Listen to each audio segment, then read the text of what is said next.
So, good evening, student. The topic we are going to learn today is WordNet as well as word sense disambiguation (WSD). These two topics are from Module 5.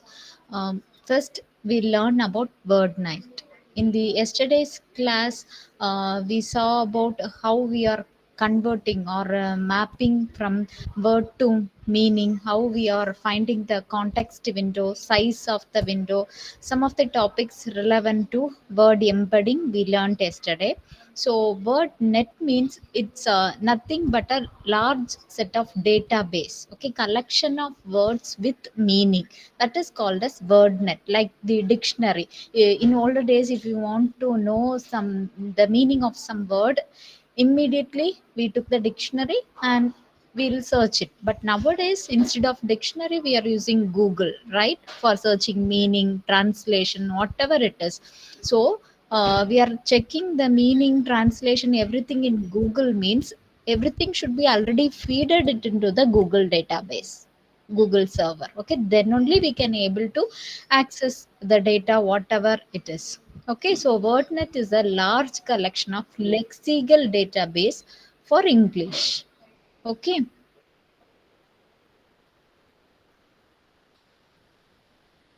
So, whenever you are asking some meaning or translation while you're Googling it, it's extracted from this WordNet database. Okay, so this WordNet database is having a collection of 1,50,000 words, which is grouped into 1,15,000 synsets. Okay, so the new word we are learning here is WordNet and synset. Okay, so WordNet is a collection of lexical database, and synset is a collection of words which is mapped to either noun, verb, adjective, grammatical. Grammatically, every words are mapped to the particular grammar or proper grammar. There is a interlink between the word and its meaning, or a particular word may be grouped with its upper set. That is called a synset. For example, consider a car. It comes under vehicle. So while you are grouping, and if you consider mango, it may comes under either fruit. Mainly we'll consider mango as a fruit. Okay, so this mapping or identifying the relationship between the words, a semantic or lexical relationship between the word is identified within the synset. Okay, so wordnet is a lexical database for English which is having the n number of words with its meaning, and the synset is interlinked between the meaning as well as the relationship between the word and its group. In the particular word is comes under which group, that is identified using the synset database. Both are database. Okay, wordnet and as well as the synset. Okay, so this WSD is mainly supporting for text summarization, then text classification, machine translation, chatbot, everywhere. This database only, this NLP database is supporting for this all kind of applications. Okay, so it shows mainly a semantic relationship. Okay, between the noun, verb, adjective, adverb, whatever it is. So this relationship between the nouns is identified using some of the classification. Okay, so that classifications are known as synonym, antonyms, then hyponym, hypernym, etc. Okay, we'll see about one by one. First one, synonym. Synonym means we know the basic meaning. Okay, meaning of a word is called a synonym. Okay, the example given here is precious, which means accurate. Okay, so what is the meaning, exact meaning of a particular word is called a synonym. Then antonyms, it's a opposite meaning. Good means bad, morning, it opposite meaning is night. So this is known as antonyms. Okay, so all this kind of relationship is stored within this wordnet database. Okay, so these are some of the semantic relationships. So first one is synonym, which means it's a meaning of a particular word. Antonyms, opposite meaning of the word. Okay, then the third one is hyponyms. Okay, so it's a word those meaning is included in the definition of another word. Okay, example, you consider this one, cake. Okay, cake is comes under either eatable or food. Okay, or consider a star, sun. So sun is comes under star. Okay, a particular word is there. That word maybe comes under, or that word might be comes under some group. Okay, this is called as hyponym.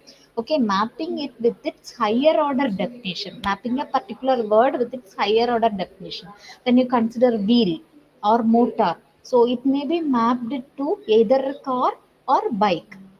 Mapping a particular word with higher order thing is called as hyponym. Okay, then hypernym is quietly opposite. Okay, food, it's a common word, it's a main class name. So under food we can take biryani, rice, cake, whatever it is. This is called as hypernym. For the upper class we are mapping some other small items, okay, relevant item. So here we have a name called as a particular word called as star, and within the star sun is mapped. This is called as hypernym. Both are quite opposite, hyponym and hypernym. Okay, hyponym is mapping it with the upper set, then hypernyms means mapping it with the lower subset. Okay, then the next type is meronyms. Okay, so meronyms is part of something whole. We are representing the whole thing. Okay, the thing is, if I'm telling screen, that screen may be laptop screen, PC screen, mobile screen. Okay, it's a common name that is mapped to some classes, which is representing some whole thing. Okay, so wheel, which is comes under a sub part of a car. Okay, this is this kind of mapping or meanings is called as meronyms. Then next one is holonyms. It's an opposite of meronym. Okay, so laptop is comes under a screen. In the previous one, screen is comes under laptop. In the holonyms, laptop is comes under screen. Okay, this is how we are mapping the relationship between each and every word, not only a meaning and opposite. Okay, which is each and every word in this word net is identifying the relationship between every word. Okay, so which word is having similar meaning. Okay, sometimes different words are there but the meaning may be similar. Okay, sometimes words are similar, pronunciation and spelling is similar, but the meaning may be varied based upon the corpus where you are using that particular word. Okay, so to identify these things we need a proper database. That's why we are using wordnet for all kind of NLP applications. Okay, and the last subset is coordinate term, which means two words coordinate term if they have same hypernym. Okay, so elephant, giraffe, both are comes under mammal. Okay, two or more things can be comes under a same class. This is called as coordinate terms. Okay, so this is about wordnet. Okay, so we learned this wordnet, so which is a lexical database for English. So within that we are learning about synset. Synset is identifying the relationship between every word. So in this semantic relationship we have some subtypes called the synonyms, antonyms, hyponym, hypernym, meronym, holonym, and coordinate terms. Okay, this is about WordNet. And the next one is word sense disambiguation. Okay, so what is the meaning for sense? Sensing, identifying something. Okay, whenever we heard some word, we can able to visualize it, sense it. Okay, or else we can easily identify the meaning of the particular word. Water bottle, so when I'm hearing water bottle, some water bottle may come in my mind. Okay, so here word sense disambiguation, which means identifying the meaning. Okay, exact meaning of a word. I already said to you, same word, same spelling, in different places its meaning may be varied. Okay, as a human being I can able to understand this word is having what kind of meaning in this particular kind of statement, but the system doesn't know, model doesn't know what is the meaning of a word. Okay, so we are modeling or making our system act as a sensible machine. That is called as word sense disambiguation. Okay, so sense, means meaning, identifying the meaning. Okay, so here a common example given here is bat. Okay, so the bat may be a wooden bat, cricket bat. When I hear bat, which is comes under my mind is cricket bat. Okay, the same bat can be comes under mammal also. Okay, so for same spelling we have two meanings. Okay, so how we can identify this meaning in different context, different paragraph. Okay, that is called as word sense disambiguation. Okay, so it deals with computationally resolving ambiguities. Okay, ambiguities in a text under the lot of words. Okay, so here some other example also given. Ram is playing cricket in the park. Okay, when we hear the sentence, we think that he's playing cricket in the park. Okay, but the system doesn't know. The system is considering the cricket as maybe a insect. Okay, maybe a insect, not a game. Okay, so Ram is playing cricket in the park means if the system consider it as an insect, it is think that he is playing with the some mammal. Okay, but here with the support of the word park, the system is identifying cricket is a game.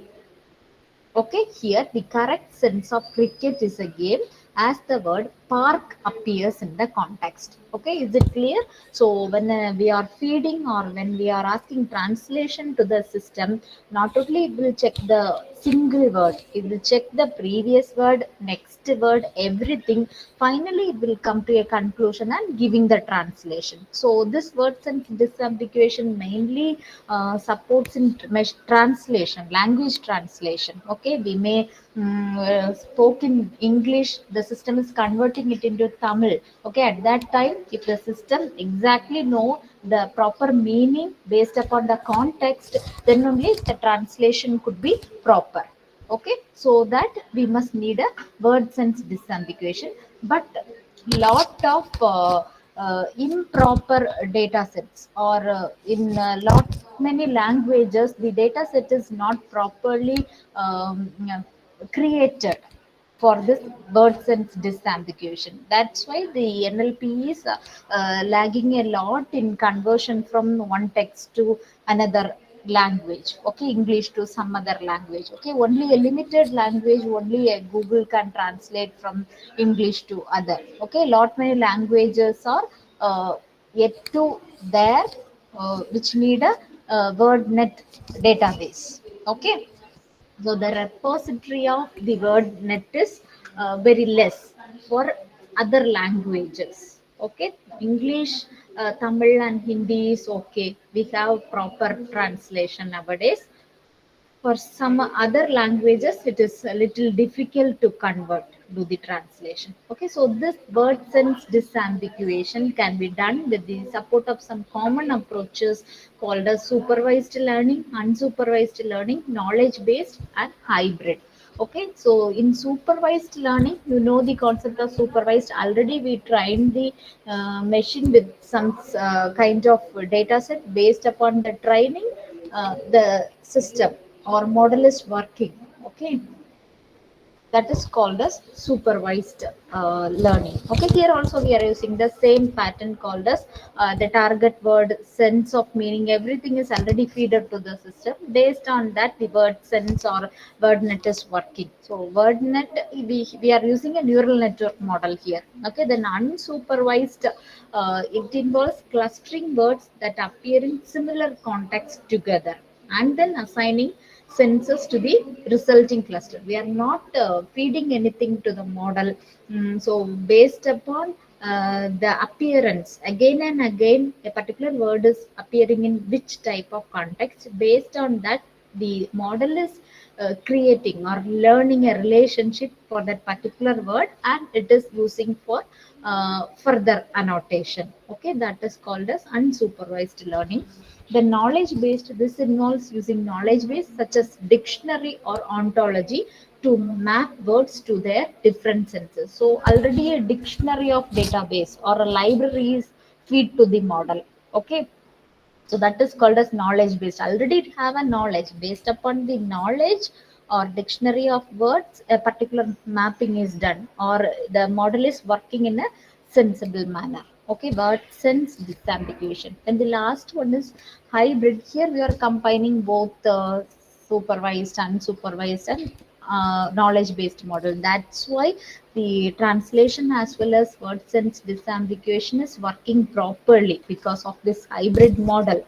Okay, better example given here is a noun called the star, which is used in two places.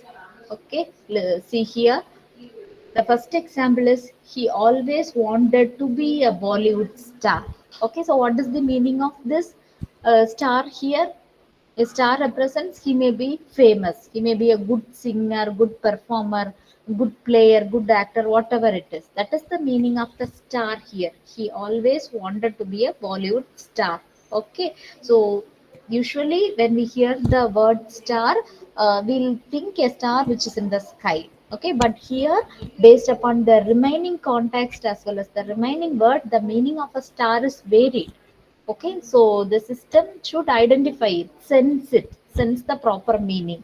Okay, when it is translating, then the same word star is used in the another one sentence. A Milky Way galaxy contains between 200 and 400 billion stars. Okay, so here the star represents only the star which is in the sky. Okay, so same word in different cases, which is having different set of meaning. So if a machine translate the star into Tamil with Nakshatram, the entire meaning of the first example would be wrong. Okay, so based on the context as well as the relationship, the meaning may be varied or a translation may be varied. That could be identified by the system is called as word sense disambiguation. Okay, so for this word sense, identifying the meaning, we are using a lot of approaches here. Okay, so these are the two topics from the module, WordNet as well as word sense disambiguation. Okay, if you have any doubt, you can ask.